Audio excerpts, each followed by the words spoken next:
Bună, dragii mei, bine ați venit, bine ați revenit. Eu sunt Meme și ca de obicei vă reamintesc cât de minunați sunteți. Astăzi fac citirea pentru energia momentului prezent, indiferent de ziua, ora, data la care voi vizualizați acest clip. Să vedem despre ce este vorba și ce ne aduce energia.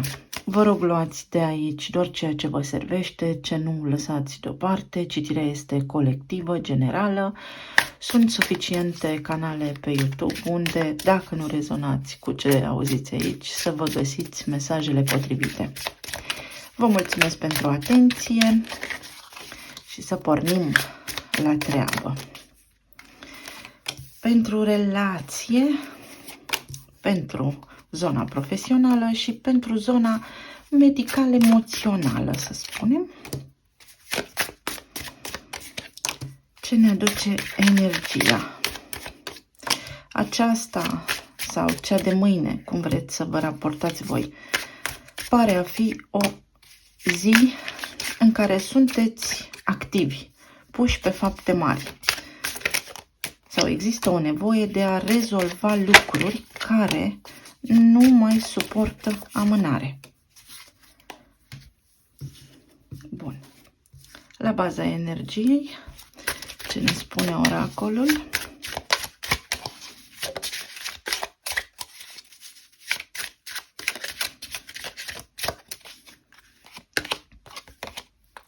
Zi și noapte, ciclicitate. Este o zi sau un moment în care neapărat trebuie să vă echilibrați și să încercați să vedeți problemele, provocările în care vă regăsiți prin mai multe perspective sau să vă lărgiți percepția, să fiți deschiși la minte, la suflet și la nou în viața voastră.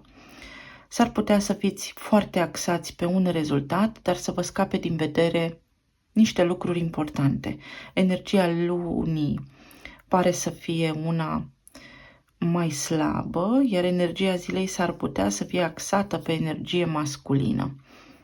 Energia masculină vă ajută să duceți la bun sfârșit sarcinile zilnice și așa mai departe, dar energia feminină este cea care vă ajută să înfloriți, vă ajută să materializați practic.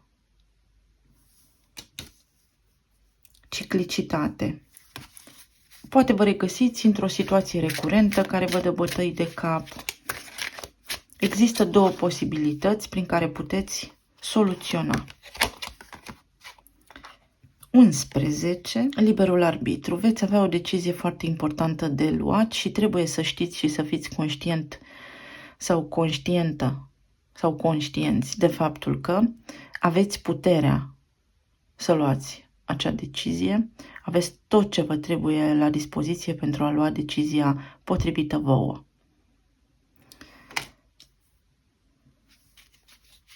Foarte mulți dintre voi veți avea o șansă. Vedem la ce se referă. Libertate. Am 1 și 2, secvență numerică, steaua. Foarte mulți dintre voi vă eliberați. Unii dintre voi veți fi deblocați, pentru că știu că așa se poartă, citesc în comentarii. Alții dintre voi veți face un pas foarte important către ceva ce vă doriți de foarte multă vreme. Veți semna niște acte, veți obține niște documente importante, veți putea avea o conversație pe care vă doriți de foarte multă vreme. Este o eliberare. Aici vorbim despre elemente de foc și elemente de aer, predominant, și pământ.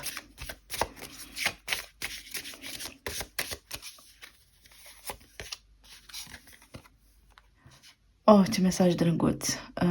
Să vă scoateți singuri la o întâlnire, să aveți grijă de voi, să vă hidratați. Iată, așteptați niște vești și veștile vor veni din liniște sau așteptați niște răspunsuri.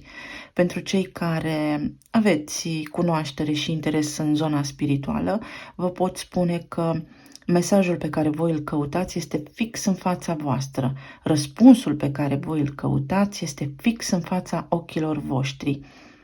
Deschideți ochii mari sau ochiul. Bazați-vă foarte mult pe intuiție. Văd că chakra inimii este deschisă, 4, dar și că chakra sacrală este deschisă, 2, care duc către 6. Bazați-vă pe creativitatea voastră, pe curajul vostru și pe ce simțiți în acest moment, pentru că veți vedea limpede următorul pas pe care îl aveți de făcut. Mai mult decât atât, uitați-vă după omenuri, după simboluri, pentru că, nu știu, veți privi cerul și unul dintre nori va avea o formă, spre exemplu. Fix pentru ceea ce aveți voi nevoie, vă răspund simbolurile.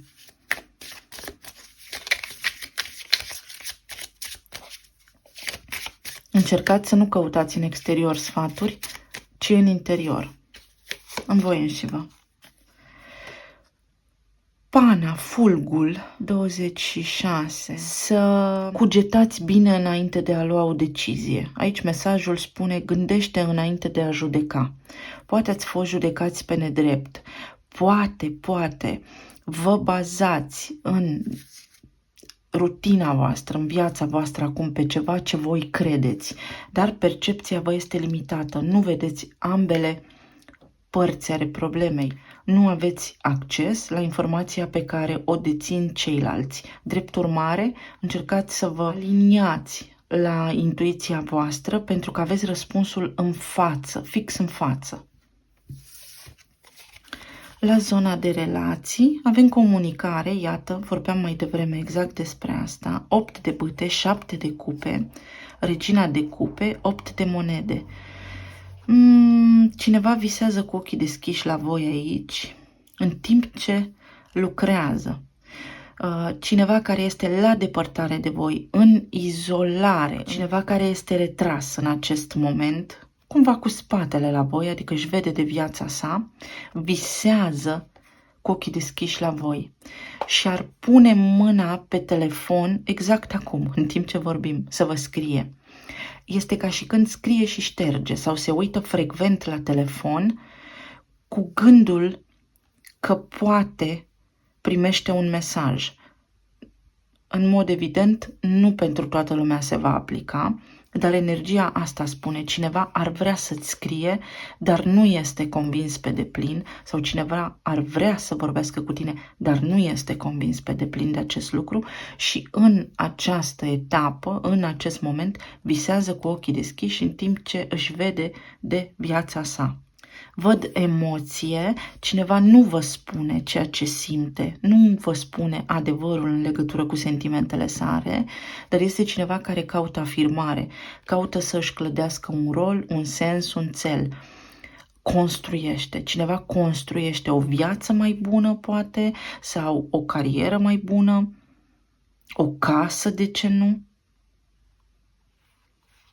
Pentru alții dintre voi văd că doriți să faceți o excursie sau să mergeți către persoana iubită, dar persoana voastră iubită s-ar putea să vă lase impresia că vă refuză sau să vă dea așa o ușoară senzație de ambiguitate, tocmai pentru că este concentrată într-o altă direcție. Sunt niște alegeri pe care voi le puteți face aici, aveți de unde alege, dar va trebui să vă bazați pe intuiția voastră. 7 de cupe spune că se poate întâmpla orice, poți alege, poți face orice, dar trebuie să te bazezi pe intuiția ta și trebuie să te gândești înainte de a judeca, adică să te gândești foarte bine, din toate unghiurile, omnisciență, omniprezență.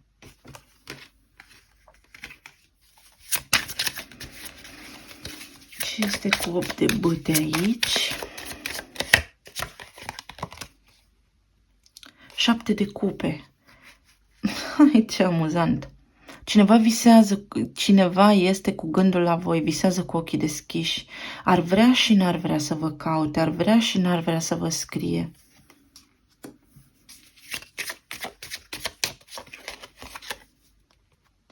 Soarele. Persoanei la care voi vă gândiți, pentru cele mai multe cazuri, îi lipsește curajul. Curajul și determinarea. Pentru alții dintre voi, dacă sunteți căsătoriți și cumva lucrurile au fost până acum confuze sau ați plutit așa pe un nor al neîncrederii sau al neclarității, aceste lucruri se finalizează.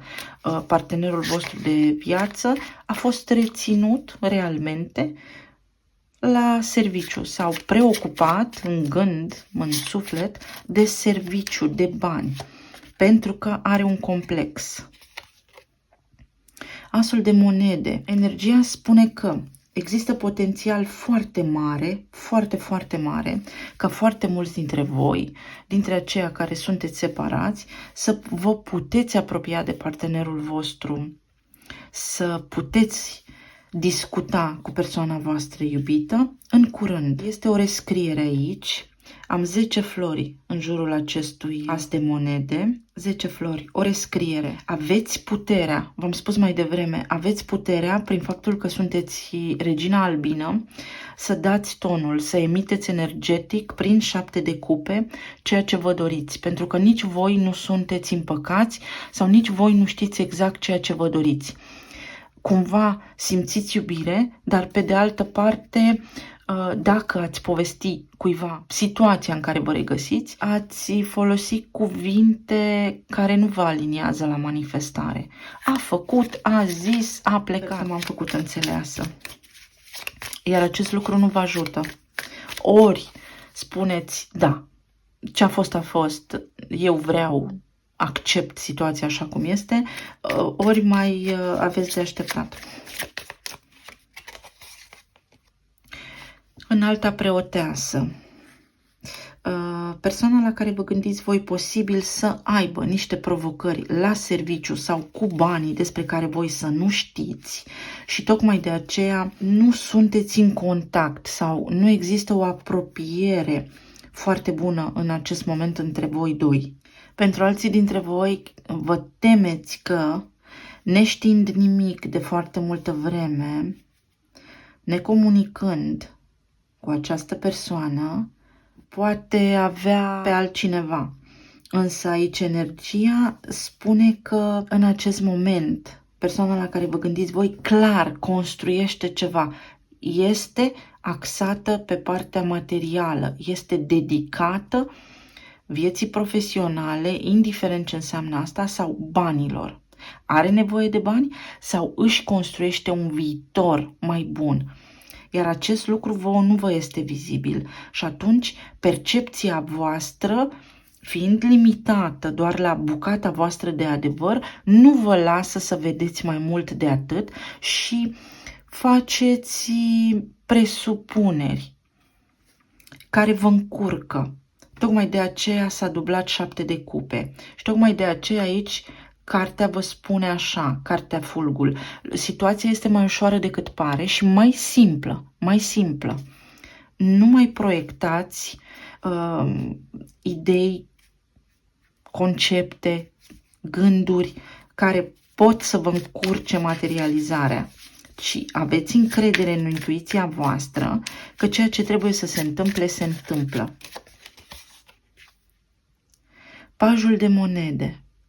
Cineva depune într-adevăr un efort deosebit în clădirea unui imperiu pentru unii dintre voi, să știți.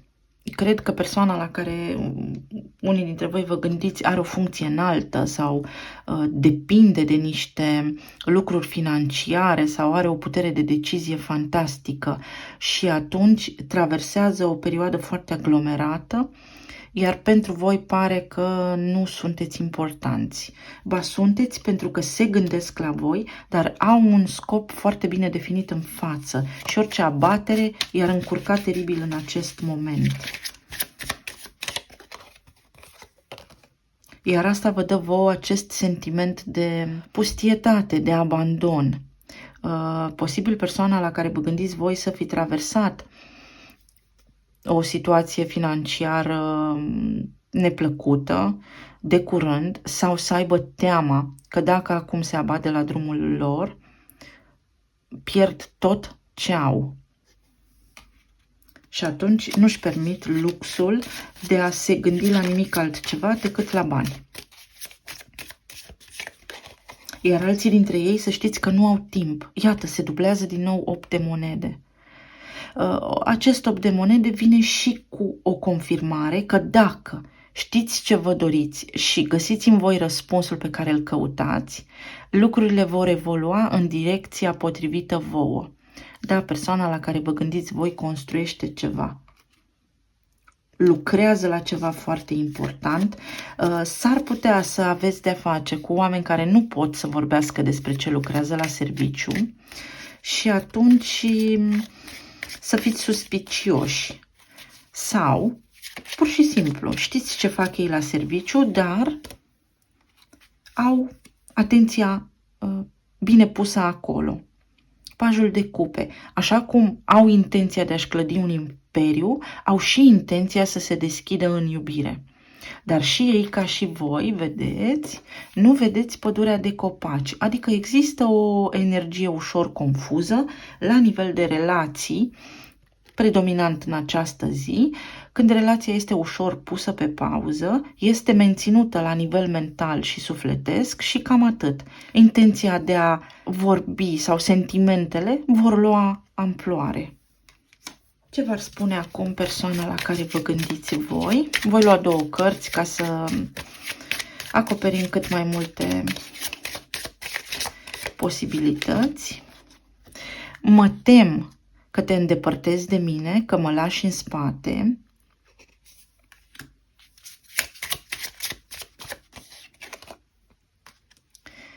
Și să aflu adevărul m-a zdrobit. Mai luăm una. M-a făcut curioasă acest mesaj. Mă întreb dacă ești fericit sau fericită fără mine. Ok. Unii dintre voi probabil că ați avut o discuție cu acest 8 de bâte, în momentul în care relația a intrat în această zonă tăcută, în lipsa de comunicare și poate v-ați făcut reproșuri. Mă rog, voi vă știți cel mai bine viețile și a rămas cumva această persoană cu un complex de inferioritate pe care l-am văzut și aici. Iar acum nu își permite luxul de a da înapoi sau de a face nimic altceva decât ceea ce face în momentul prezent, adică de a se ține de planul pe care îl are, care este un plan concret, lucrează la ceva important, vrea să manifeste ceva în viața sa, cu gândul la voi, da, se tem că voi vă puteți continua viața și visează cu ochii deschiși la voi. V-am spus că cineva vă are în minte și în suflet. Interesantă energie masculină, v-am spus. Eu zic că este momentul să vă eliberați de presupuneri, să luați situația mai ușor așa cum este, să căutați răspunsul în voi, pentru că aveți puterea să o faceți și pentru că îl veți găsi și pentru că lucrurile sunt ciclice, nu este o situație permanentă pentru foarte mulți dintre voi. Ca semne aici avem foarte puternic pământul, Capricorn, Taur, Fecioară, Peștii, pământul, leul, Peștii din nou foarte puternic, Fecioara, Pești din nou, Rac, Săgetător și Taur sau Balanță. Foarte interesant. Deci nu este energia de foc aici, ceea ce înseamnă că fix asta lipsește și tocmai de aceea se prezintă această carte aici. Nu există acțiune între voi. Ne iubim, ne uităm fiecare la poza celuilalt, plângem în lipsă, ne iubim, dar nu știm asta. El mă place, eu îl plac, dar noi nu știm că ne placem reciproc. Cam așa este energia zilei astăzi. Pe plan profesional avem 10 de bâte, justiția, 10 de spade, pajul de cupe și asul de monede. Astăzi veți fi o forță. Astăzi puneți pe toată lumea la punct, pe planul profesional, faceți curățenie așa, printre colegi, în cercul profesional acolo sau pur și simplu aveți o stare mai puțin fericită sau vă simțiți rău. Vă simțiți rău și cumva așteptările de la voi sunt mari. Dar justiția spune că veți depăși momentele cu bine și cu vorbă bună sau să-i lăsați pe ceilalți să vă ajute. Puteți primi ajutor. Unii dintre voi probabil că aveți niște termene limite foarte bine stabilite acolo pe care vă temeți că nu le puteți încheia. Vine data scadenței și puteți cere ajutor pentru că primiți asul de monede. Pentru alții dintre voi, dacă aveți niște plăți, plăți pentru documente, pentru acte, pentru facturi, plăți la gaz, electric, etc. Din nou, veți echilibra balanța, veți reuși, puteți cere ajutor. Este și aici o energie confuză pentru că nu vedeți limpede, nu vedeți cu claritate. Energia de pești este una mai de nebuloasă, așa, este visare și nu vedeți clar. Asul de monede spune că este momentul să vă liniștiți puțin pentru că veți găsi și resurse financiare, găsiți și remedii, găsiți și soluții să vă predați proiectele sau ce mai aveți voi de făcut acolo și așa mai departe. Pentru alții dintre voi văd că aveți nevoie de bani să timbrați niște acțiuni în instanță la care posibil să nu vă fie așteptat sau aveți parte de o surpriză care s-ar putea să vă dezechilibreze puțin pe planul financiar, dar, din nou, situația nu este atât de complicată pe cât pare. Veți găsi soluții. Văd aici ceva cu legea, că s-ar putea să fie niște provocări, fie cu instituții, fie cu legea, unii divorțați și primiți o veste bună. Pentru alții dintre voi văd că aveți nevoie de bani, de resurse financiare pentru copii. Pentru alții dintre voi văd că ai voștri copii în sfârșit au o reușită la serviciu, în profesia lor, care vă bucură foarte mult după foarte lungi încercări. În sfârșit se arată soarele și așa mai departe. Pentru 10 de bâte vreau o carte. 6 de bâte, reușită, da? Vă simțiți obosiți, nu aveți vlagă, există aici, văd că remedii. Vă ajută cineva sau trebuie să vă hidratați, trebuie să mâncați, trebuie să vă alimentați, trebuie să vă calmați cumva. Iar pentru 10 de spade, cavalerul de cupe.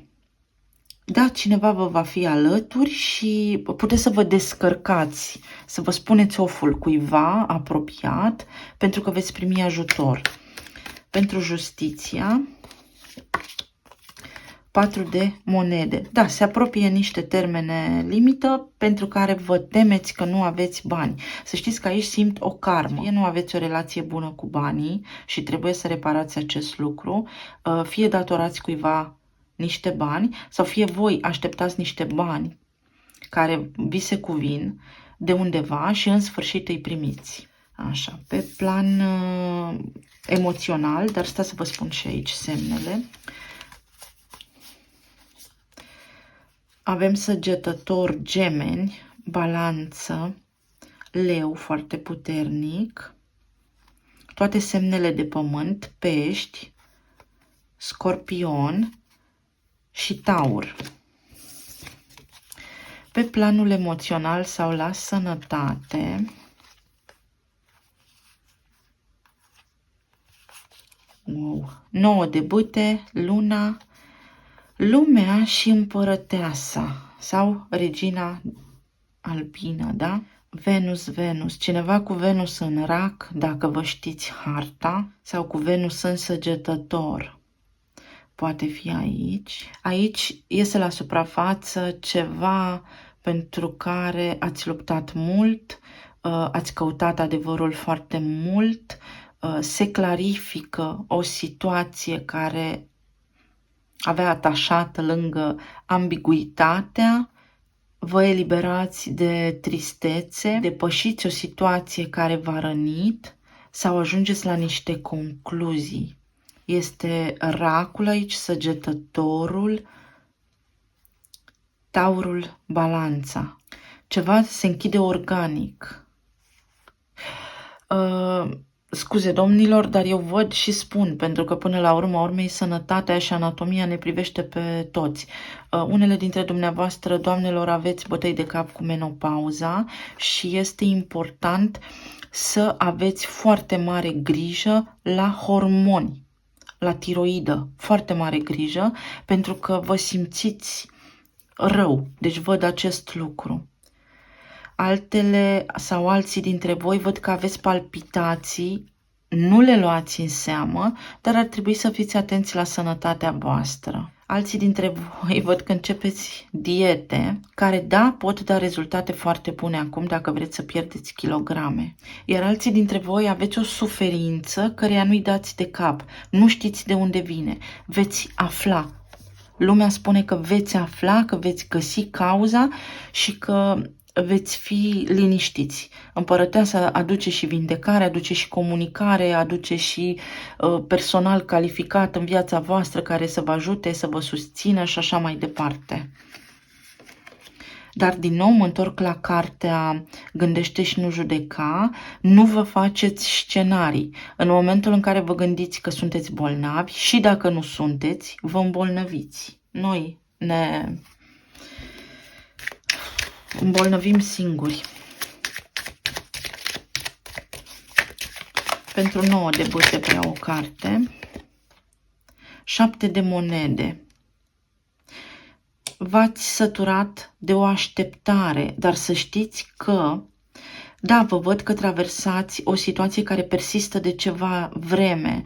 Poate fi ceva cronic aici cu care vă luptați, dar veți găsi niște remedii, o soluție.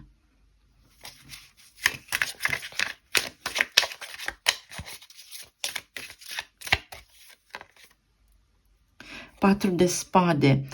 Vi se spune să vă liniștiți pentru că luna este o căutare, este ceva din subconștient care vă agită. Și atunci, dacă mintea este odihnită, veți căpăta o perspectivă mai amplă asupra lucrurilor și veți ajunge mai repede la un rezultat bun. Pentru lumea, pajul de cupe. Poate sunteți preocupați pentru copiii voștri care au provocările menționate anterior sau poate copiii voștri vă pot ajuta acum. Împărăteasa spune că s-ar putea să aveți nevoie de niște bani pe care nu știți de unde să-i luați pentru vindecarea unui copil de o boală care durează de foarte mult timp și ați obosit. Poate fi cineva care este imobilizat la pat, dar lumea spune că puteți închide o așteptare, că puteți face rost de niște bani sau că veți avea banii necesari pentru ceea ce aveți voi nevoie. Diavolul. Diavolul spune că puteți să aveți bani, dar aveți grijă mare de unde îi luați. Spune că veți avea putere, dar vedeți că luna și diavolul aici înseamnă și niște lucruri mai necurate așa sau o energie negativă care posibil să se fie abătut asupra voastră și pe care voi să o fi pus-o singuri acolo în corpul vostru, prin gânduri, prin cumul de gânduri negative, de care acum puteți scăpa, dar trebuie să intrați în armonie. 1 și 5 înseamnă schimbare. Iau decizia să mă schimb și ajung la armonie. Regina de spade. Trebuie să gândiți limpede și să nu fiți emoționali într-o privință și să vă odihniți. Regina de spade. Tristețe acumulată în plămâni, dar și în stomac. Să aveți grijă. Plămânii și stomacul mai pot fi aici în discuție.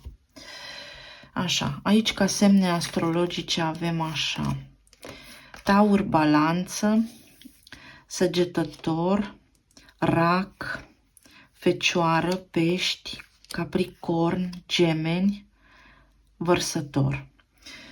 Ce vă ajută să treceți cu bine peste această zi? Atracția. Balanța. Să cereți ajutorul. 34 sau 7. Să gândiți limpede, în armonie minte cu suflet și să aveți încredere în ceea ce vedeți și simțiți în trăirea voastră interioară, pentru că am mov și aici am un cristal de cuarț alb, în intuiția voastră, și să cereți ajutorul, pentru că îl veți primi în toate situațiile pe care le traversați astăzi. Talismanele.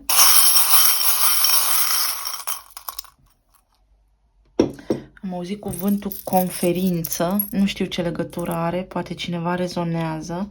O conferință pe care trebuie să o urmăriți sau un seminar sau la care să mergeți, care vă poate ajuta.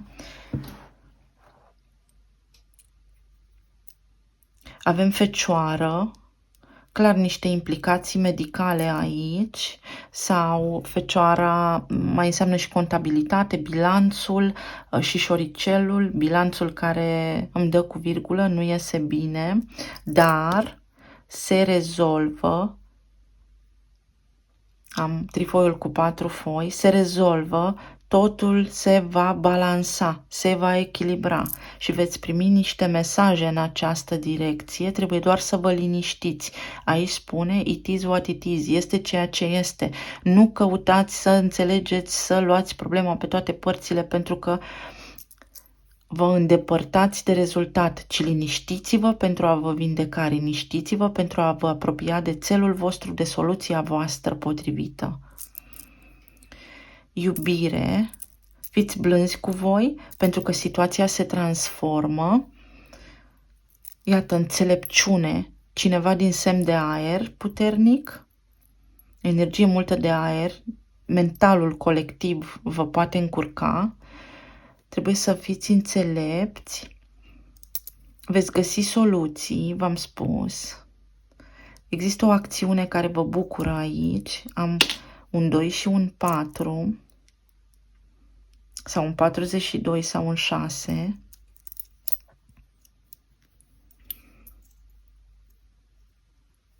Să nu vă lăsați pradă gândurilor voastre, pentru că vă faceți scenarii greșite. Trebuie să fiți neapărat înțelepți și liniștiți. Avocado spune că există ceva toxic în corpul vostru care vă macină, că poate nu vă alimentați corespunzător. Dacă vă spun ce văd aici, Hood, n-am 2 de O, dar eu interpretez prin procesorul meu intern. Hood, Robin Hood, cineva vă ajută, cineva ia de undeva și vă dă vouă. Nu știu, poate reușiți să primiți niște bani de la cineva foarte filantrop. În tot cazul, reușiți în ceea ce vă propuneți. Cineva va vedea situația corect și la serviciu și partenerul de viață, cumva în sinea sa știe cât de mult a greșit, dacă v-a greșit, pentru că am șoricelul aici, cumva capătă și partenerul vostru, persoana la care vă gândiți, o imagine mai amplă și se transformă, vrea să fie corectă. Aici am wood, lemn, lemn și foc. Focul arde lemnul, dar lemnului îi trebuie apă. Deci energia feminină va rezolva astăzi prin iubire, prin a fi calmi, prin a vorbi cu calm, empatic, pentru că am steaua și vrăbiuța care sunt elemente de aer. How, cum rezolv? DD. Poate cunoașteți pe cineva cu inițialele acestea. Am inițialele HOW, DD, Do de sus și Do de jos. Ce traversați voi acum are o finalizare, dar ridicați-vă vibrația ca să nu se macine, ci să se transforme situația în favoarea voastră. Este o soluție care vă deblochează, da? Progresați în ceea ce doriți voi să faceți și rezultatele vor apărea mai repede decât credeți. Unii dintre voi aveți aici o nuntă sau vă macină gândul la o nuntă, oftați, sau la căsnicia cuiva și cam atât. Vă mulțumesc tare mult, dragii mei, să fiți bine, să fiți iubiți și să vă bucurați de tot ceea ce aveți, pentru că acum este tot ce contează. Vă îmbrățișez. Pa, pa!